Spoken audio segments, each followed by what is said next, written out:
I then you can start. Thank you. Let me start sharing my screen. Okay, welcome all. Very good morning. So myself Adichan, and I'm in Salesforce ecosystem for around 7 years and a quarter, and I'm holding 10 certifications. I am also into blogging and also into LinkedIn. I kept those links over here. You can pay a visit to my blog and send a network connection over LinkedIn to discuss further anything related to Salesforce. So let's get into today's topic, which is asynchronous apex.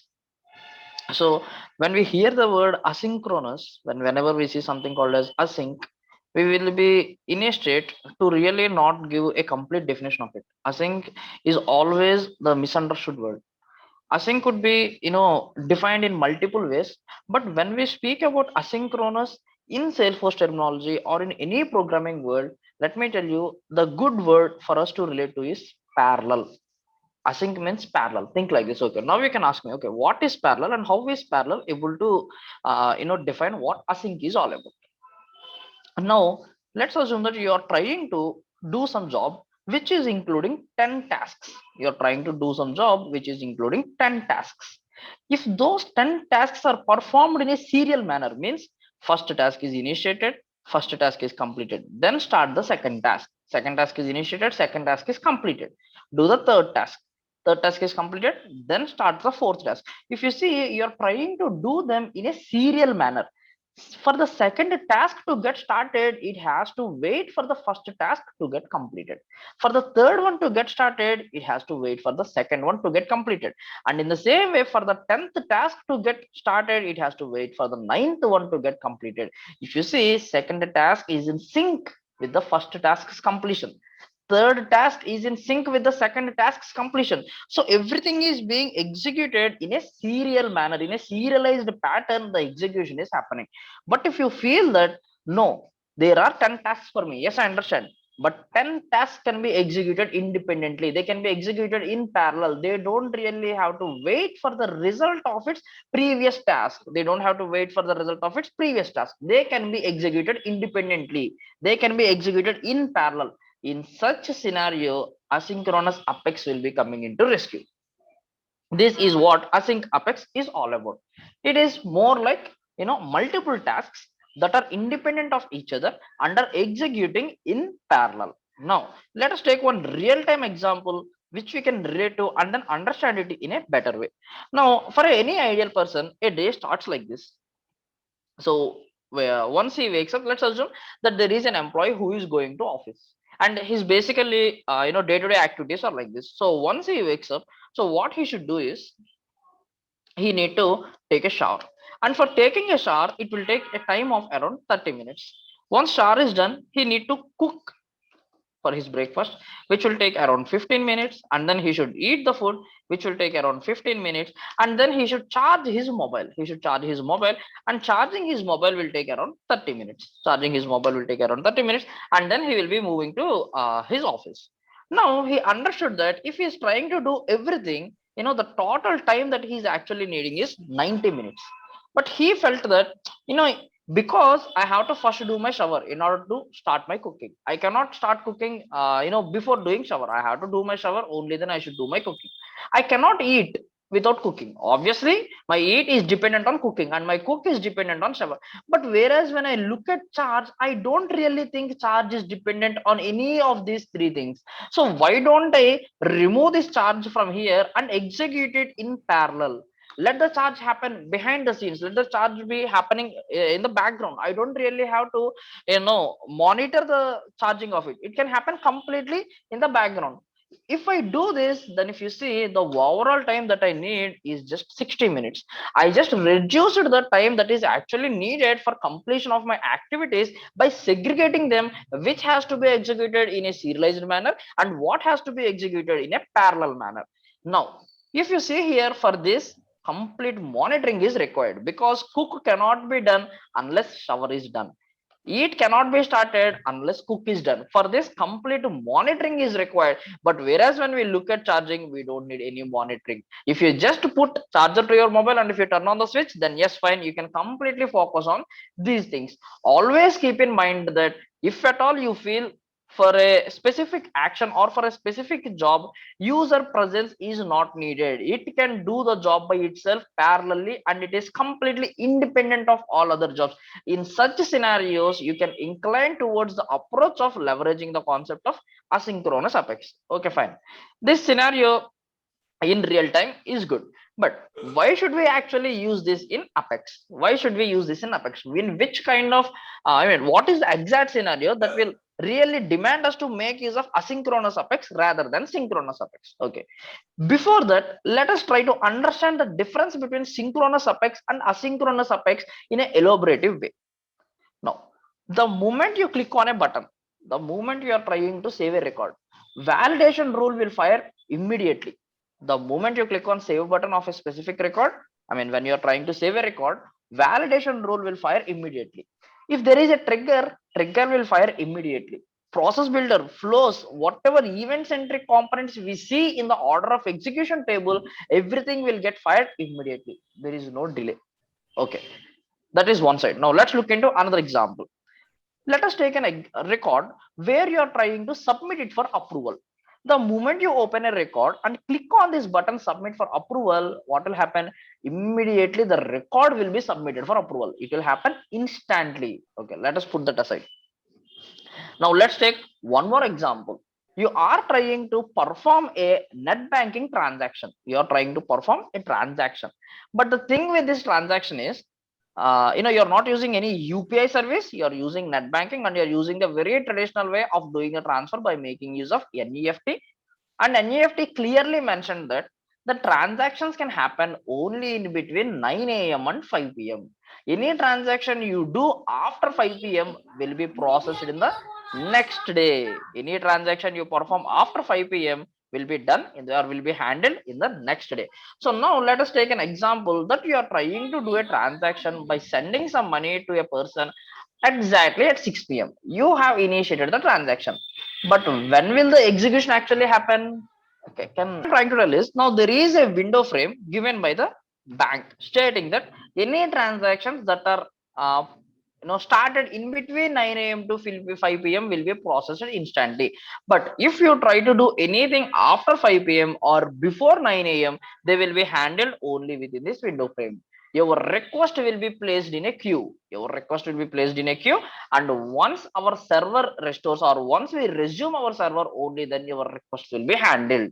Now you are trying to make a transaction at around 5:30 p.m. You logged into your net banking and you started, but for the amount to get credited into your friend's account, you have to wait for the next day 9 a.m. and only then you can check with your friend if the amount was actually credited into his account or not. Why? Because there is a time frame stating that any request only within this time will be handled. Okay, let us take one more example. You have called a customer care for some complaint, and they will give you a tone stating that your request is placed on queue and the position in queue is 3. Our agents are currently busy assisting other customers, please stay in queue. Though you have initiated a request, your request is not being handled immediately. You are being kept on a queue, and once the agents become free, only then your request will be handled. But your request initiation happened long back only, but still your request is placed on a queue. In the same way, in Salesforce also, you might initiate the job now itself, but the execution of the job will happen once the resources will become free, which means the moment you click on a button, the execution will not happen instantly. For the execution to take place, there could be some delay. Let us assume that you are trying to click on a button, but the action that should happen behind the scenes is not happening immediately. That is happening after few minutes or after few seconds, but that depends on the resource availability of Salesforce.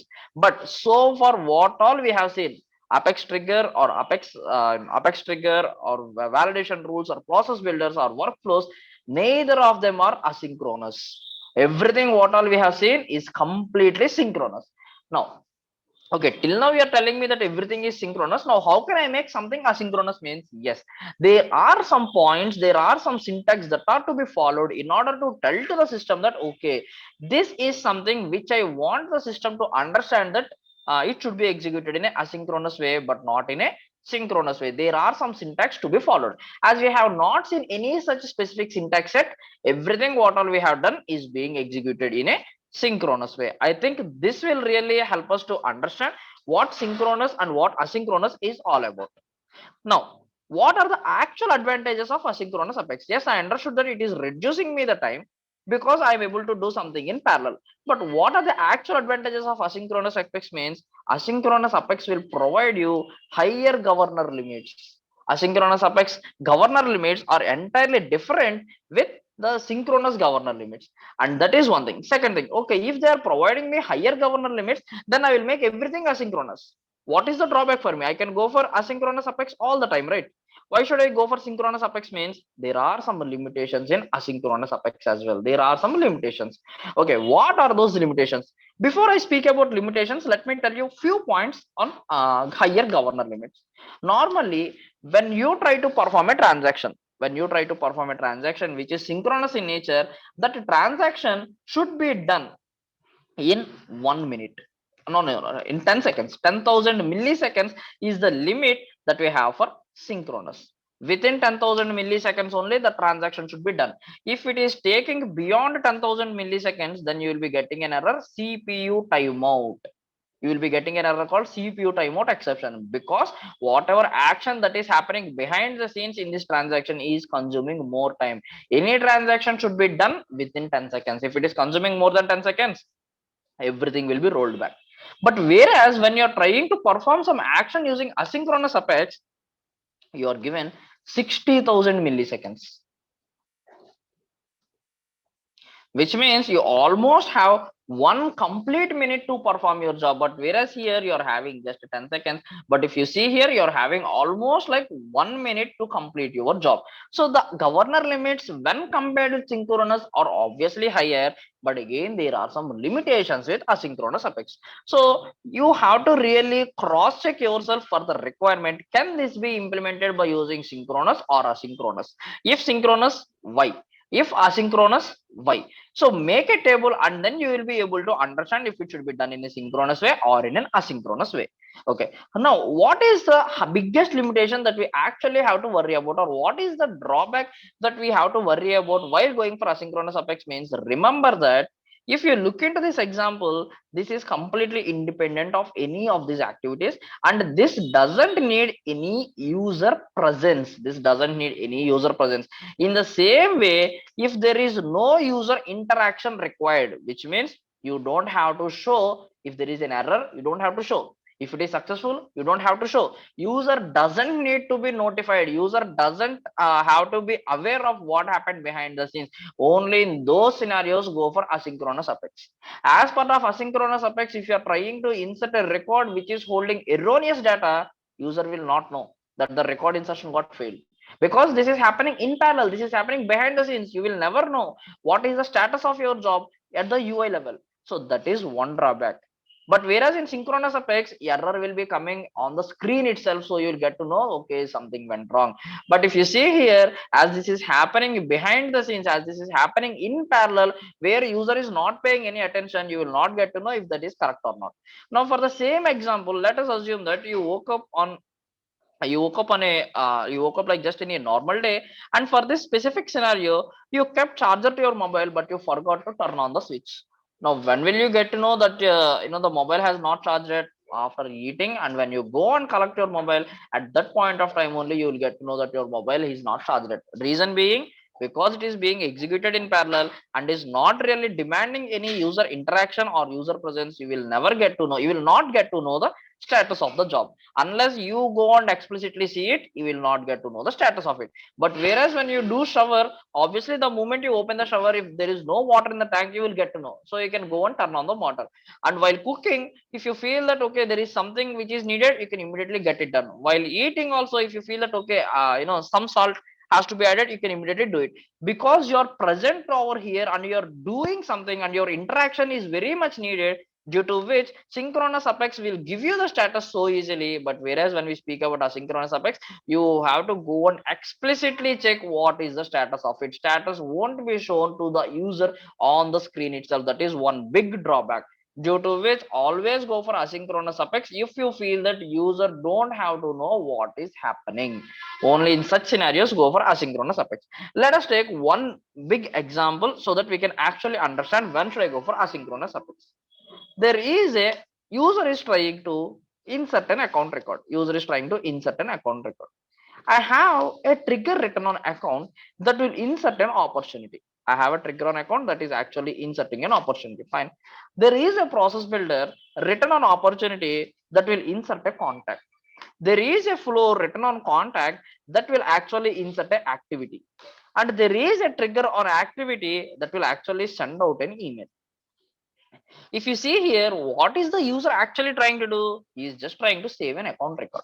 But unfortunately, on account there are many triggers. It is not just one trigger, there are many triggers, and due to which, just for the sake of the event centric components on account to get executed, it took time of around 5 seconds. And then for opportunity, it took time of around 3 seconds. Ideally it won't be this long, but just to make it clear, I'm taking some high timelines. Usually it won't take this long. And for contact it took 2 seconds. Now let us say 3 seconds. And for contact it took 3 seconds, and by the time it comes to activity it is still taking 3 seconds. But unfortunately we have only 10 seconds as the time limit for us, and due to which this particular logic, when the system comes to this particular logic, it has already exceeded the time. As it has exceeded the time, then what will happen? Will it just stop here? No, because we follow atomicity. Either do it completely or roll back completely. Everything will be rolled back. What is the user actually trying to do here? User is just trying to insert an account, and just because we are trying to do something under opportunities contacts activity, we are getting an error. At this point of time, what we can do is, let us tell to the system that okay, once opportunity insertion is done, just consider that as one transaction. Now how much time is needed here? Just 8 seconds is enough. Once this is done, let the other steps be performed asynchronously. Let all of this happen asynchronously, because user don't really have to go and check the activity immediately. I am fine even if there is some delay. Let the user insert his account first and let the opportunity be created, because he will be looking at the opportunity immediately. Once opportunity is created, let the contact creation, activity creation, and the email sending part be happening in parallel. Let it happen, because I don't really have to worry about them, because that is not something which is concerning the user. But if I have everything written in a single transaction, the basic scenario of account insertion itself is failing.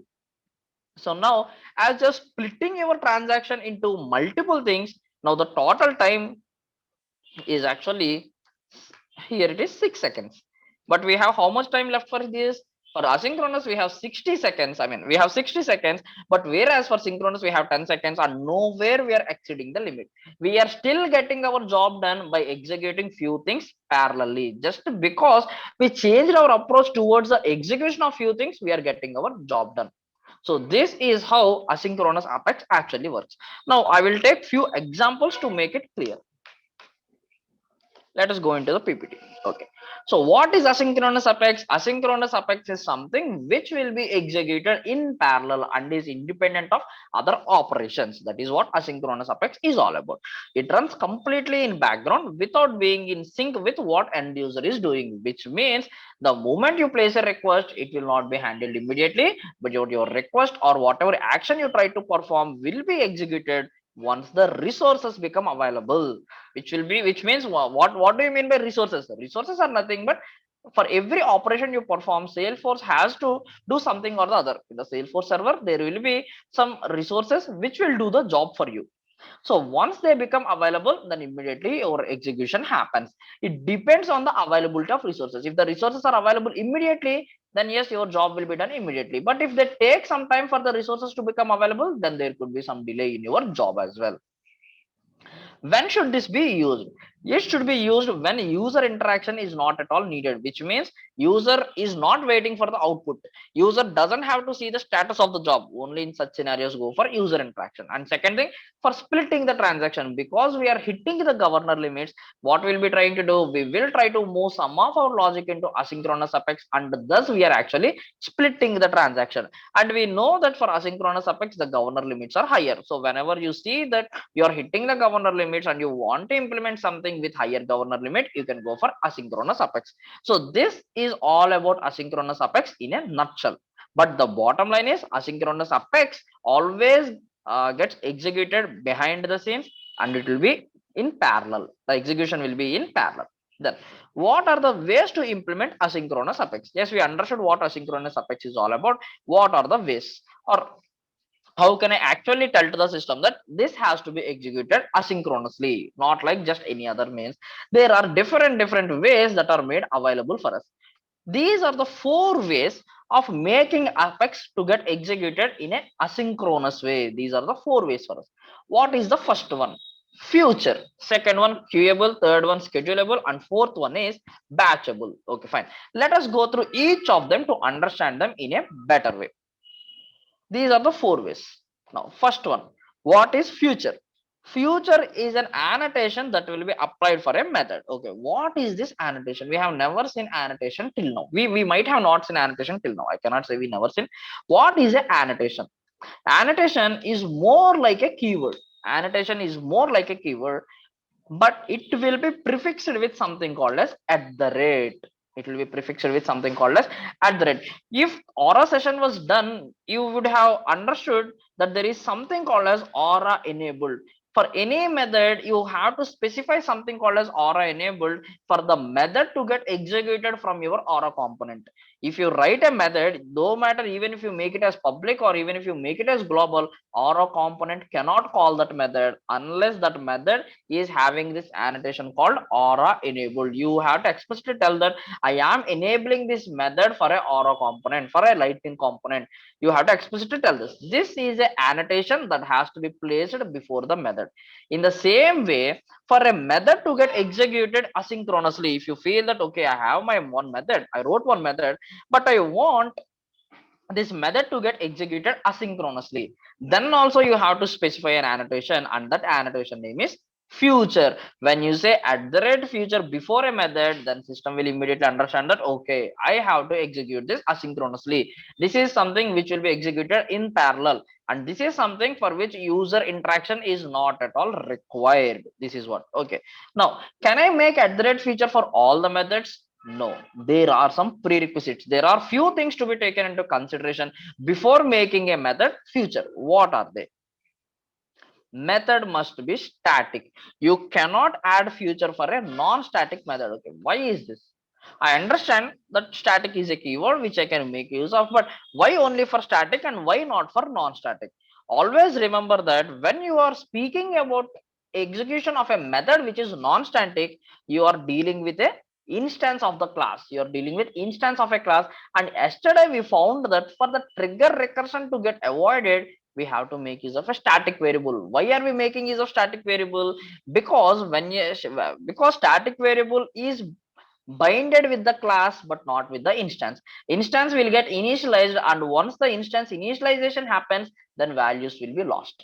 If you create multiple instances of a class, second instance is independent of first instance, third instance is independent of the other two instances, due to which we cannot make use of instance. We have to use the class level variable only. In the same way, for the method to get executed, you will never know when the method execution actually happens.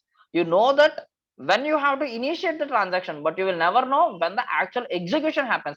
As you never know when the actual execution happens, and you will be unsure if the instance will still be available by then or not. Once your transaction is done, all your instances will be released automatically. So the instance may be available or may not be available, due to which it is always recommended to make you, it's not recommended, it's a prerequisite that you have to keep your method static. Now, what is advantage if you keep it as static? You are not depending on instance of the class at all. It is just a class name dot method name. Even if the instance is available or even if the instance is not available, we are not worrying, because we are using class name here. Class name dot method name is the syntax that we will be following in order to execute a method that is asynchronous. I mean, that is static. Okay, the first thing is the method must be static. And second thing, method must not return anything. It should be of type void. Okay, why void? Why should it not return anything? Think like this. You have started execution, you have started initiation of a method now. The execution might happen after 3 minutes. If the method is returning you something back, you have to be waiting for it, or you have to be looking at it. But that beats the whole purpose of asynchronous apex.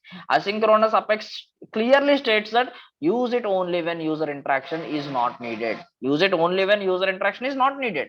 And now you are telling that if I have to return you something, then obviously user interaction is needed. If the method is returning you something, means you are collecting it and holding it somewhere. But that's not the definition of asynchronous apex. So asynchronous apex cannot return you anything, because you will never know when will the execution takes place and when can it return anything to you. Third one, can accept only primitive data types as parameters. It can be either a default method or a parameterized method. But if it is a parameterized method, the prerequisite here is it can accept only primitive data types. We know what primitive data types are. Primitive data types are the data types which cannot be broken down further. We have seen about the data types in our earlier session. Only primitive data types are allowed. Okay. Why only primitive data types and why not as objects? Is there any reason for that? Means yes, let us assume that you are trying to send an opportunity instance to a future method. You're trying to send an opportunity instance. When the future job is kept in queue, the opportunity stage name is qualification. But by the time the future job execution takes place, the opportunity stage has been changed to some other value. So the reference that the future method is holding is different with the data that is present now. So accuracy is being missed here. So due to which, in order to keep it accurate or in order to avoid discrepancies, it is recommended, it's not recommended, it is made as a prerequisite that only primitive data types are accepted for a future method as a parameter. You cannot send non-primitive data types. When I say primitive data types, string, integer, double, boolean, the basic data types which cannot be broken down further are the only data types that are allowed to be sent as parameters to a future method. So this is what a future method is all about. Now let us do one hands-on example to understand it better. So let me quickly log in.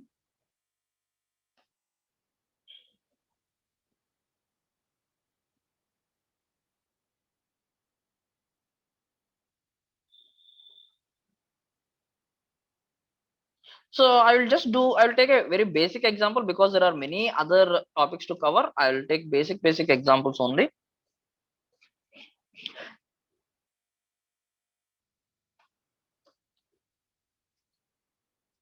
Okay. I have just created a normal class by name activities. This is just a normal class. Now what I will do is I will create one method for shower, one method for cook, one method for eat, and one method for charge. Okay, let me do that quickly. Public void. I'm not making them as static for now. I'm just normally making them void. Or let me make it a static only, so that I don't really have to rewrite the code again. Public void take shower. System.debug shower.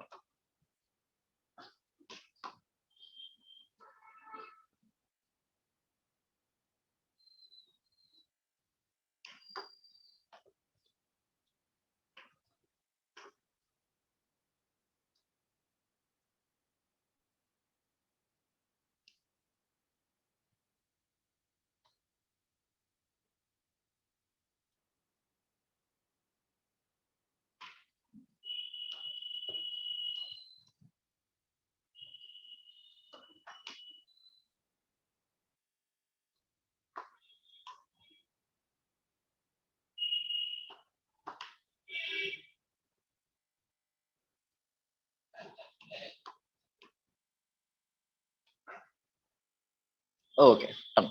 So I have not done much here. So what I did was I have created one method by name perform activities. If you see, there are 4 activities to be done. Let me put it in this order only. Okay, I have 4 activities to be done. What are they? First, take shower, charge mobile, cook food, eat food. Now let me just call this specific, and in each method I have added system.debug. In each method I have added a system.debug. Now what I will do is I will go to anonymous block and I will call this specific method to see how the operation is actually happening. So I'm coming to perform activities and I'm clicking on execute. As this is a static method, I can say class name dot method name. So what am I just trying to do here? I'm just calling this method, and this method is internally calling 4 methods, and in all these 4 methods I'm having corresponding system.debug, so that I will get to know how are they getting executed. So I'm just clicking on execute now. Debug log got generated. I don't really want to look at everything, so I'm just clicking on debug only. If you see, first shower got present, yes, take shower is there, so due to which first shower got done. Then charge mobile, okay, then charge mobile. Once charge mobile is completed, only then I am seeing cooking, and once cooking is done, only then I am seeing eating. And also, just as a proof, if you see, there is only one debug log, because in earlier sessions I made a point stating that for every transaction you do, there will be one log that gets generated. As this is just only one transaction, as I have clicked on execute, it is just only one transaction. I'm seeing only one log that got generated. Now what we will do is, we understood that charging mobile can be executed asynchronously in parallel. Now let us come to charge mobile, and we will just say at the rate future. That's it, you don't have to do any other thing, just say at the rate future, and make sure that it is following all the prerequisites. Is this method static? Yes, it is static. Is it void? Yes, it is void. If is it default method or parameters method, it is default method, then fine. But if it is parameters method, make sure that you are passing only parameters of primitive data types. Non-primitive data types are not allowed. Okay, fine. Now we have everything, we did not make any change. Whatever is happening, yes, that will still go on, but this time we were telling to the system to execute this in asynchronous manner. Now let me call the same thing, and remember that I have already opened this debug log, due to which under read you are seeing it blank. Now I'm clicking on execute again. Now, ideally, only one log should get generated, correct? But if you see how many logs got generated, 2 logs got generated. And if you look into the operation, one operation is telling that execute anonymous, but whereas the other operation is telling something like future handler. Now, this is kind of evident for us to understand that, okay, there are two transactions that happened, two transactions happened over here. Let me go to this execute anonymous and let me click on debug only. If I see here, only shower, cooking and eating are there in a serial way. After shower, I see that, okay, cooking job was done. After cooking, eating job was done. Now let me open this future handler and let me see what is present over here. Only charge mobile is present. So now we understood that, okay, if we add at the rate future for a specific method, that will be handled as part of a new transaction, and it is completely executed in parallel with this, so that you are getting governor limits specifically for this transaction alone, and those limits are also higher, and normal governor limits will be applied to this. This is how future method actually works. Now what I will do is, I will try to keep it in a different way. Now I wanted to say create account, create opportunity,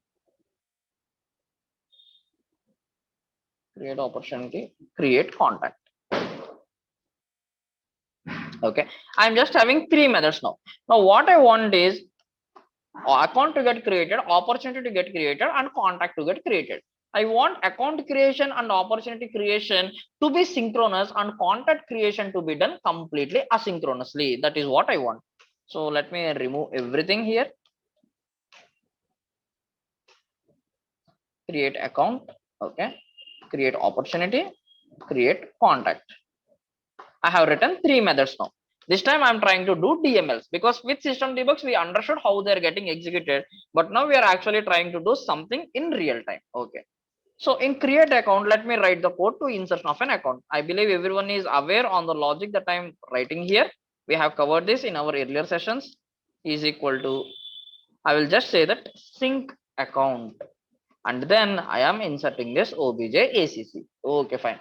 Now for this create opportunity, I will write a SQL query to get this specific account, though it is not ideal, but still to make it clear, I am writing account obj acc is equal to select id from account.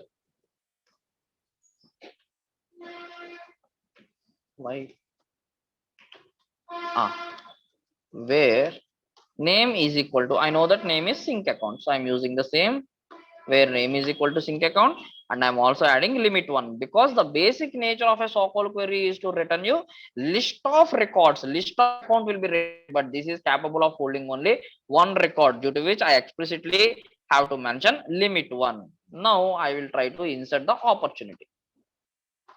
So opportunity obj opp is equal to new opportunity.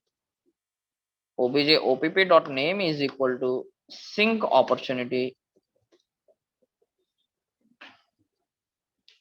Obj opp dot stage name is equal to, I'm just randomly populating some values for all the mandatory fields so that I will not see any error. Close date is equal to system dot today. Then I am just inserting this opportunity. Okay, fine. Now here comes our hero. In the create contract, I have to insert a contact record. Again, I'm writing a so-called query. This is very not a very good way of writing it, but still I am writing it in order to see the limits. Now what I will do is I will insert contact for this specific account. Contact obj con is equal to new contact. Obj con dot account id is equal to, here I missed the statement. I have to associate this opportunity with that account, else it will throw an error. Is equal to objacc dot id. Here obj con dot account id is equal to objacc dot id. Obj con dot, and I am explicitly wantedly doing this. First name is equal to sync, and then I am trying to say obj con.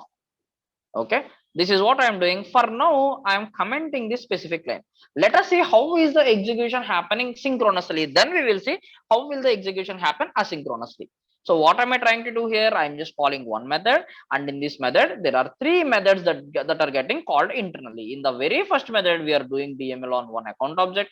In the second method we have one so-called query and one DML statement. In the third method we have one so-called query and one DML statement. So let me just call the same method. So in this class I'm calling this method, and all three are being executed synchronously. Let me see how many resources will be utilized for this. When I click on execute,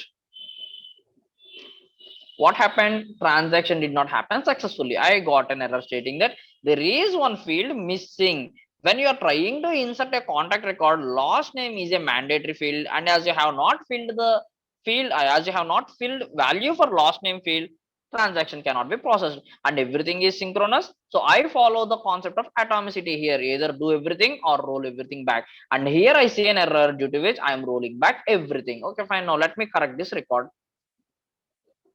Obj con dot last name is equal to contact. Let me close this. Let me close other things so that we can be clear on what has to be done. I'm closing everything. Now I'm executing the same logic again. Okay, this time I can see that the status is success and log has generated and no error came up. Now let me click on debug only. Okay, I have not given any debug statement, due to which I do not see it. Now what I will do is I will scroll down completely in order to see the resource utilization, how many were done. Okay, I see that there are 7 SQL queries that got executed. Now you might be wondering, how come 7 SQL queries got executed? We have written one SQL query over here, second SQL query over here, only 2 should come up, but why are 7 SQL queries coming up here? Means at this point of time you have to understand that there are event centric components written, there are triggers written, and triggers will get executed whenever DML happens. And as the trigger execution is happening behind the scenes, there are some SQL queries written in your triggers, due to which the query count got increased. And that is the reason why, if you remember, the whole point of writing trigger is to keep it in a bulkified way, because you will never know how many DMLs will happen in a transaction. If your trigger is not written by taking bulkification into consideration, immediately it will fail. So just because we have triggers in place, I see that so-called query count is 7, and out of 50,000 only 6 came. This is very less, so we are good on that. How come 5 DML statements got executed? We have only 3 DMLs, means again there are triggers, because in the trigger you're trying to do DML, and trigger execution happens whenever you try to do a DML. So due to which the DML count is also more now. Okay, fine. But nevertheless, we see that the transaction is successful. Let us quickly go and verify if the corresponding account record is, yes, I see that sync account is present. And if I scroll down to this sync account, I see sync contact is present and sync opportunity is also present. Okay. Now let us do the same thing by making it asynchronously. Or let me do one thing. Let me make opportunity creation asynchronous. Let me make opportunity creation asynchronous and let the contact creation happen like this. And what I will do is, first I will create a successful transaction like a happy path. Then I will try to keep some erroneous data and we will see how the system will behave. So now I'm again calling the data, same method this time. And if you see here, how many logs got generated again? 2 logs got generated. You can see the time. Maybe I'll expand this column. You can see that 2 logs got generated with just 1 second delay. Just 1 second delay. We can see 2 logs got generated, but earlier only 1 log got generated. Now we can see that with 1 second delay, 2 logs got generated. Let me open the synchronous log. Means the log that got generated the moment I clicked on execute. Let me scroll down and let me look into the number of resources consumed. If I see earlier, the number of SQL queries are 7 in count, but this time they are just 3 in count. Earlier I found the DML statements are 5 in count, but this time I see only 3 in count because one DML, whatever I'm trying to do, has been moved into asynchronous path, due to which the execution happened as part of a different transaction, and so my limits or the resources that I have consumed in this transaction have reduced to some extent. Okay, now let me open the future handler log. In this future handler log, if I scroll down, I can see that, okay, SQL queries are 4 in count and DML statements are 2 in count. Earlier, I see that 4 plus 3 is 7 if I do everything in a single transaction. 2 plus 3, 5 in a single transaction. But now I have splitted the transactions, due to which I am actually in a good shape now. Okay, as because I have splitted it, I am in a good shape. Now, if you observe this carefully, here I am having 3 out of 100 because in a single transaction you cannot execute more than 100 SQL queries. But this is a asynchronous log. In the asynchronous log, if you see, the limit is 200, which means in a single transaction you can execute 200 SQL queries if it is asynchronous. But if it is synchronous, you have only 100 SQL queries. And in the same way, if you see here, maximum CPU time is 60,000 over here, but if you see maximum CPU time is just 10,000. 10,000 is millisecond is the unit here. So 10,000 milliseconds for a synchronous transaction, 60,000 milliseconds for a asynchronous transaction. This is how asynchronous transaction is actually working. You might feel that, okay, this is pretty much good, helping me to utilize, helping me to really segregate the transactions if at all I'm hitting the governor limits. But now let me show you the drawbacks here.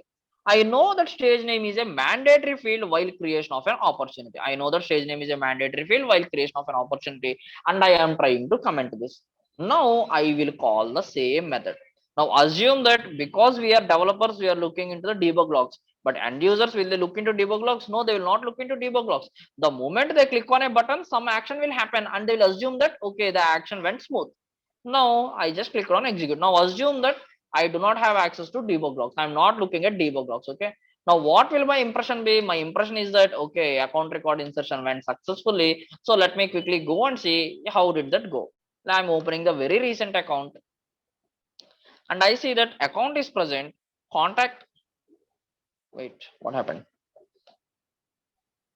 Future handler insertion field. What are we trying to do here? Opportunity is there and we are trying to associate it with sync account. Okay, I understood what might have happened. I will do one thing. I will try to delete all the accounts that I have created today, because I'm telling sync account where name is equal to sync account. There are 3 records with same name. If you see, there are 3 records with same name, and system might have picked any account for associating the contact. So what I will do is I will change the name now. Rather than deleting, I will try to change the name now. Sync account test. I'll put the name sync account test, so that it will be easy for us to understand if the corresponding records are created successfully or not. So I'm keeping it as sync account test. Now I will just re-perform the transaction again one more time. I'm calling the same block. Okay, it happened. Now let me come to the accounts and let me see how did it go. Sync account test is there. Okay, fine. And if I open sync account test and if I scroll down, I see contact is present, but opportunity is not present. And we cannot tell to the customer to go and check your debug logs. That is very, very bad way. Okay, then how should we do it now? then what you have to do is there is a way to see the status of your jobs. How can we do this? Means in even Lightning or Classic, the way is still the same. There is something called as quick find for you. Open setup, and in the quick find, just type Apex jobs. Just type Apex jobs, and you can see an entry called Apex jobs over here. Open that. And if you open this, immediately it will show you all the asynchronous Apex jobs that are in place. It could be done, or it could be in progress, or it could have been not started yet. They will all be shown to you in the Apex jobs page. Come to quick find and just type Apex jobs, and that will show you the list of jobs that are being executed or that have been executed. Now we see that for future there is a required field missing by, and the field name is stage, due to which this has failed. Okay, and if you also scroll to the right, you can also see that it was submitted by who, at what point of time was this done, and in which class, which method is this actually all about. This is providing me some details, but unfortunately I am I am not a very good user. I clicked on this button multiple times. I clicked on button for multiple records multiple times. Now I don't know which one is completed and which one is not completed. I have clicked on button for different records. For few records I gave valid data, and for few records I have given invalid data. Now I wanted to see for which record it was failed and for which record it was successful. Now that is very difficult now. If you open asynchronous jobs, I mean if you open Apex jobs, you can see status of all the jobs, but they will not give you enough information about which job it is all about. There is no way. Though if you see for everything it is just the same class, same method, it will be hard for you to track the status of your job. I might be looking for some specific job, but now after I come here I'm so confused which job is mine. I don't know, because I have initiated many jobs. I don't know which job do I have to look at. It is difficult for me. Though there is a job id, I will not be aware of what my job id is all about. I understand that job id is something which is unique here, but job id is not something which I am aware of, because I'm just clicking on a button and that is doing the job for me. I don't know what is a job id that is really allocated for my job. Now how can I do this? Means this is one such limitation in a future method. Though future method is really very great, you don't really have to make much changes. Just say at the rate future before your method and it will take care of everything. But the problem is it will not really give you accurate status of your job, because you might not be really aware of your job id. There is no way for you to really get to know about your job id. So this is one such limitation. And second limitation is you cannot call one future method from another future method. That is again one more drawback. Chaining is what we call. Chaining is not possible in future methods. So these are the two drawbacks that we have for a future method. Now let's go into the slides. So this is the syntax that has to be followed: public static void, and then provide your method name, and then whatever statements you wanted to give those statements, and everything will be executed in an asynchronous pattern. Now how do we have to invoke a future method? Though it is async, it is still a method with a static keyword. So the syntax, there is no change. You're just calling it like any other static method. Just say class name dot method name. That's it.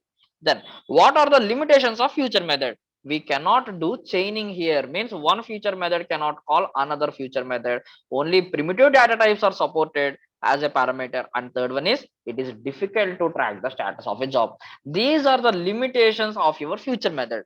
Now with these limitations taken into consideration, there comes our next asynchronous Apex approach, where all these three have been completely overcome, and that is nothing but queueable.